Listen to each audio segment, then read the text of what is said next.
By the mind thinking what is wrong? Is there anything wrong? Suppose your mind refuses to think, where will you stand? Will you be able to identify yourself, your wife, your husband, your children? Then what is the trouble with the mind thinking? So the purpose of meditation is entirely different. It may give you some kind of an absorption, I don't mind, I don't deny. But absorption alone is not the purpose of meditation. So meditation means understanding your inner personality, understanding the mind processes. What is it that you call a thought? Every day you are thinking.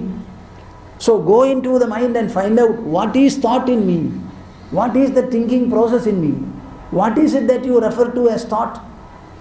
If you are a thinker and you handle your thoughts, should you not explain to me what the thought in substance is? नहीं समझते क्या? थोड़ा बोलिए ना. हमारे विचारों को हमें समझना तो चाहिए. क्या है विचार? कहाँ हो रहा है? विचार में क्या सत्ता है?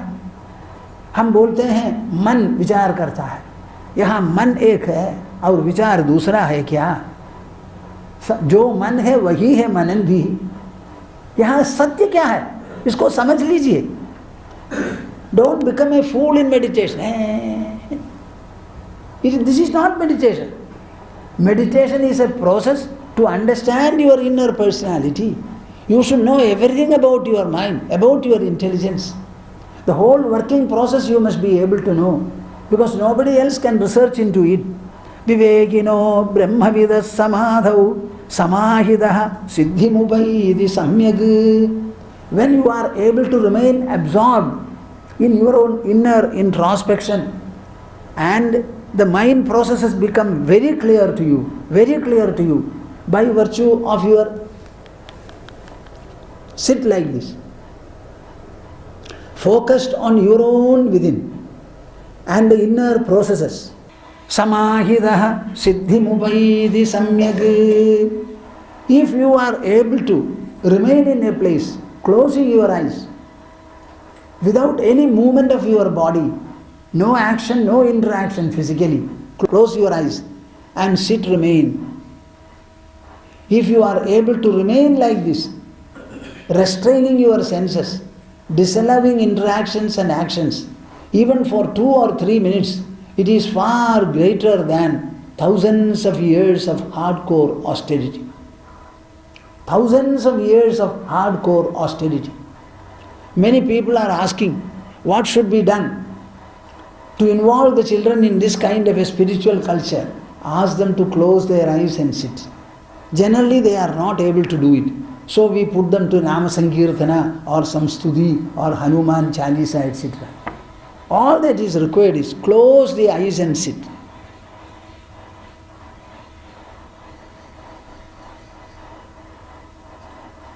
In other words, I would like to say, be dead. Dead still. Let us see what is happening. If you close your eyes, external influences will not be there. All the influences will be generated by the mind. And observe them. Find out. So, samahidaha siddhimupaidi samyag. He attains the supreme measure of attainment in spirituality. Samahidatma bhava savadhana. Applying all the care and attention. Be a self-restrained man, self-observing man, self-watchful man, and a self-realizing man. What did I say? Be watchful, be careful, be attentive, and be a self-observing person, a self-watching person, a self-caring person, a self-improving person. Let us take away the constrictions from the mind. Let us take away all kinds of blemish and impurity. Make your thoughts pure, noble, great. Make your reasons also noble, great, elevating. Never argue wrongly and unnecessarily. Samahita atma bhava savadhana. Applying all the care and attention, be an inner observant. Inner observant. Inner observant. Let no day pass in your life without your observing yourself. How have I spent my day? Have I become any better? Are my responses and reactions noble? Is there any corruption in my life? Am I proud of myself? Have I done anything in the way of a stealth or a deceit? Am I accountable? Am I trustworthy? Can I say I am a good parent before my children? Am I parenting them well? Am I husbanding? Am I wifing? Everything you have to examine and find out. This inner observation should substitute, should overtake many of the other unnecessarily external indulgences. See, we are involved in this world through work and interaction. These interactions are what bring corruption as well as non-corruption. See, we are active day in and day out in our ashram. I am always speaking or writing, speaking or writing, speaking or writing. You know, I do it so joyfully. So joyfully I do it. Because I write only good things. Everything I write is good, noble, great and elevating.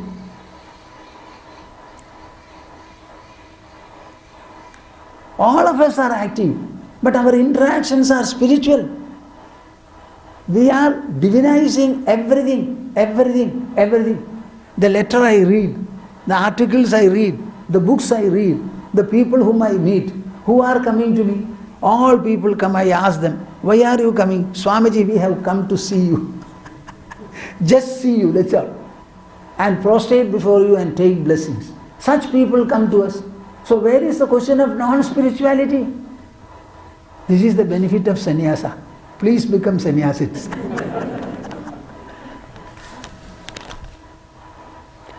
Our Naya Swamiji, you know, both of them came becoming brahmacharis, and they were wearing their normal dress. But they were, you can say, very austere and ascetic and also celibate.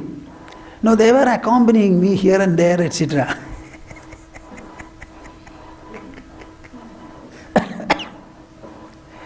And then they will travel along with me. Our Swamiji did not want two things. First of all, he did not want to marry. The next is he did not want to become a sannyasi. You understand the point? And tell me what he has done. He has done both. Our Guru asked him, now you are young. If you go in this manner, you will be in trouble. So a safety will be for you to get married. And here is the girl whom you should marry. And said, you marry ma. And this marriage will be a safeguard for you, a reinforcement for your spiritual seeking. So because it was our Gurudev who said, he accepted it. So the first flouting he has done. Just see how people misthink. He said, I will not marry. And in his life, he has. What was the reason in saying, I will not marry? It was a product of ignorance. So he has married. The next point was that, I don't want to become a sannyasin. Then he came to the ashram and started accompanying me, going here, going there, etc. And finally he started saying, Swamiji, to be with you and to continue this path, one has to become a sannyasi. You know why? If non-sannyasins are there, all kinds of people come and they start speaking all kinds of worldly subjects. When you become a sannyasin, at least when they come, they feel they should not talk all that. So we used to travel in a car together.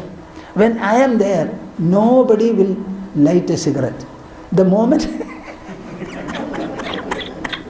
I get down and go, immediately they will light the cigarette. He is there and he did not like it. See how much of differentiation people have. So he decided that it is necessary to become a sannyasin. So by becoming a sannyasin, you are very safe. So please become. You will have interactions with good people, noble people, nice people. You will only be talking spiritual subjects. But in the house you can never do it. Even your wife will not permit you. Or husband will not permit you to do so. So just imagine, we are only doing spiritual things. I repeatedly say, and I want to declare that every particle of sand in our buildings, every little bit and particle of a paint or anything whatsoever, I clearly want to say it is a direct outcome of my ascetic life. What? There is nothing but asceticism in our ashram. Nothing but austerity and divinity. Every drop of blood in my body is a result and outcome of spirituality. People are offering some kind of a money or something else. We have our food every day because of that. So whatever is there in me or in our ashram, everything is a direct outcome of spiritual life, spirituality. The entire world is a spiritual becoming from God. The earth, the stars, everything is a result of, is an outcome. Just like ice is an outcome of water. Steam is an outcome of water. In the same manner, the whole world is a condensed form of God. This kind of a feeling you must have. That Bheda Buddhi should go away from your mind. Go away from your mind. Now when inattention takes place, he says, Tataswarupa vibhramsho vibhrashtastu padatyadha padidasya vinanasham punarnarohaiksyate. Tataswarupa vibhramsho vibhrashtastu padatyadha padidasya vinanasham punarnarohaiksyate. Tathaswarupa vibhramsho vibhrashtastu padatyadha padidasya vinanasham punarnarohaiksyate. Tataha swarupa vibhramshaha vibhrashtaha tu vibhrashtastu padati adhaha padatyadhaha padidasya vina nasham punaha na arohaha punarnarohaha iksyate. A very great and costly warning. He says, Tataha swarupa vibhramshaha. The moment you have inattention, you lose the entire reality. See, sometimes I sympathize you. Sometimes I feel sorry for you. Sometimes I feel, what shall I say? These people are so non-introspective. What can I do for them? See, when your mind thinks, when the mind thinks, by thinking, does the mind become non-mind? Boliye na thoda. By walking, do the legs become non-legs? By running? By jumping? By standing? By sitting? By lying? So our legs have got the potential and the powers to be doing all these actions. Our mind also has got the power to think. So the mind thinks. By thinking, what is happening to the mind? All the thoughts, they subside in their own source, leaving the mind to itself. So what is the problem in thinking? You tell me. Boliye na. Huh? If the mind refuses to think, what will you do? See, I am looking at through my eyes. I find so many people are seated before me. The eyes are the one which in the presence of light distinguish colors, and through colors it is able to make out shapes. This is characteristic of our eyes. Suppose my eyes are able to see and find so many different people, dressed differently, appearing differently, is there any harm? Now, following the sight, if I start feeling that these people are not all right, these people are good, they are bad, then the trouble arises. So in the eye seeing, what is the wrong? Suppose you are walking and you are able to see clearly, then you will not miss your step. You will walk safely. Let the mind think, bring its memory. Let every thought be informative. What? Let every thought be informative. We are reading Ramayana. A lot of detail is there about Ravana, Shurpanakha, etc. Do we become Ravanas and Shurpanakhas? Huh? Boliye na. What is wrong in reading? It is a piece of information, a piece of knowledge. Similarly, a number of thoughts will come. Each thought will have something to give you in the form of a like or a dislike, acceptability or non-acceptability. Take the information, act upon it, leave the mind to itself, never feel corrupt, never feel a blemish. Can you not have a friendly mind? Can you not have an enriching mind? Can you not have an elevating mind? Boliye na? Yes. Then why is it that you are blaming this mind?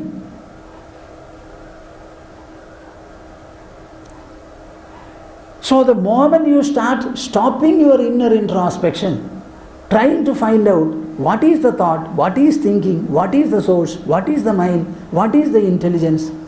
Ultimately, if inside me I experience the whole world, my insight should be greater than the whole world. Keeping something greater in me than the so-called world. Why am I aspiring to have worldly things? I have the greatest I have. Then why should I become a beggar before the world? What can the world give me? Can it give me a plus? Boliye na. No. Can it give you anything more than your mind? Can it give you anything more than sleep? More than wakefulness? More than dream? Can it take away from you any of these? So the Mr. World, what is that? It is a zero before you, or it is the infinite before you? Where is the infinite? Inside. The infinite I carry, the world is a zero projection. Kya? See, this is how we pursue understanding. Before the understanding, the whole edifice collapses. It has nothing to offer us. No addition to give and no subtraction to cause. Tadaha swarupa vibhramsho vibhrashtastu patatyadha.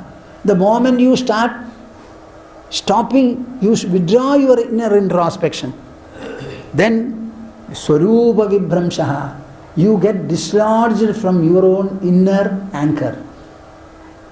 You get dislodged from your own inner anchor. You tell me, what is the anchor for the mind? Is it the world outside or the presence inside? Why don't you become conscious of it and stabilize it by your meditation and meditational efforts? Vibhrashtastu padatyadha. The moment you get dislodged from your own inside, you start falling.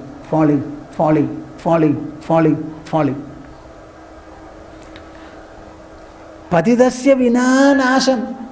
Anybody who falls, he will only get into disaster and destruction. Punar naroha ikshade. He will only court destruction and disaster. Punaha, again, na aroha ikshade. He will not be able to climb at all. Get up again. So be attentive. Do introspection. Take to, I call it infusional introspection. What?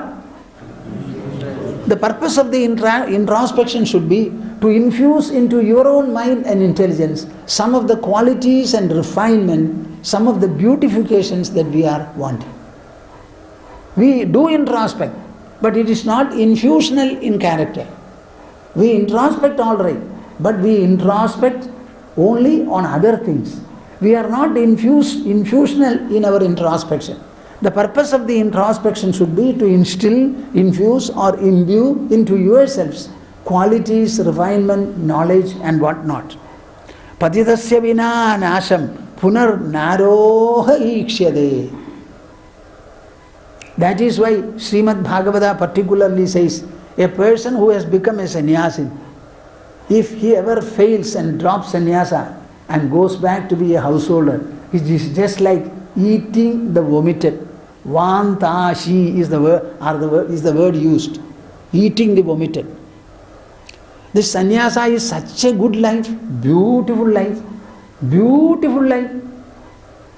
where alone the qualities of an individual really manifest in the full measure. In the full measure.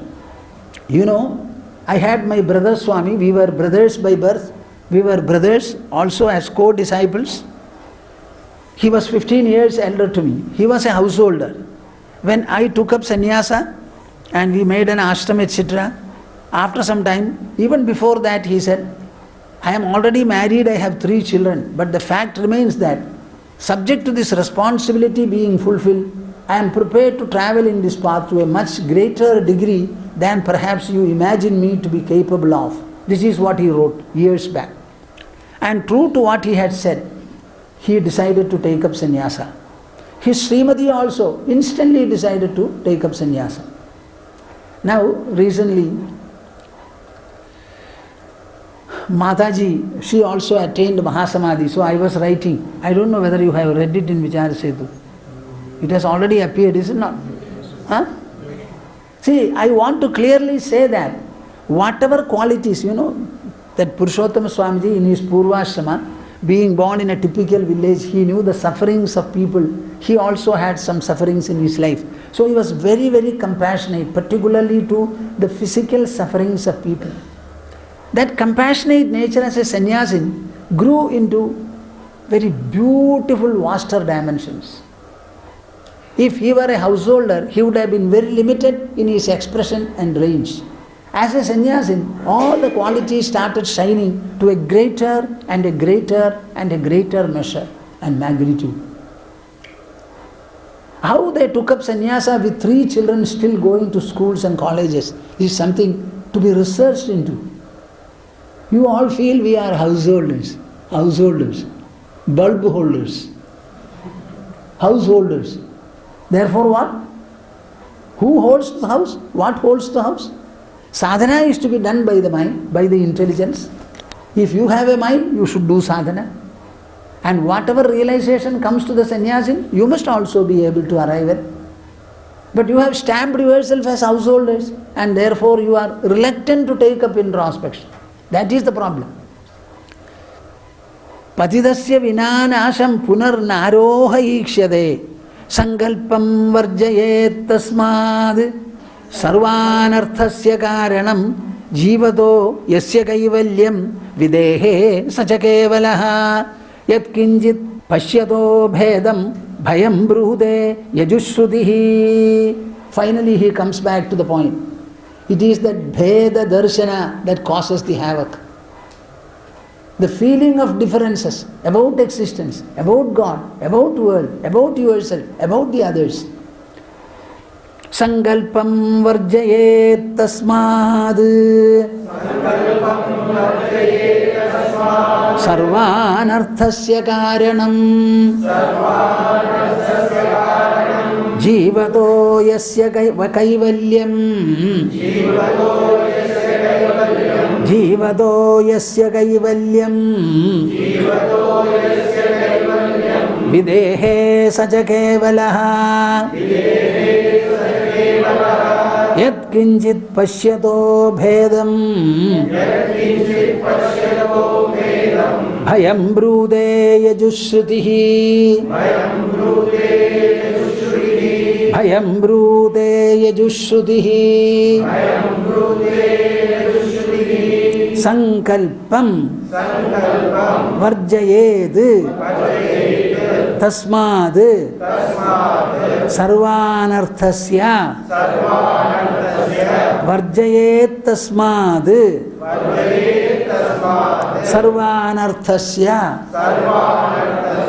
कारणं जीवतः यस्य कैवल्यं विदेहे सः च केवलः यद् किञ्चित् पश्यतः यत्किञ्चित् पश्यतः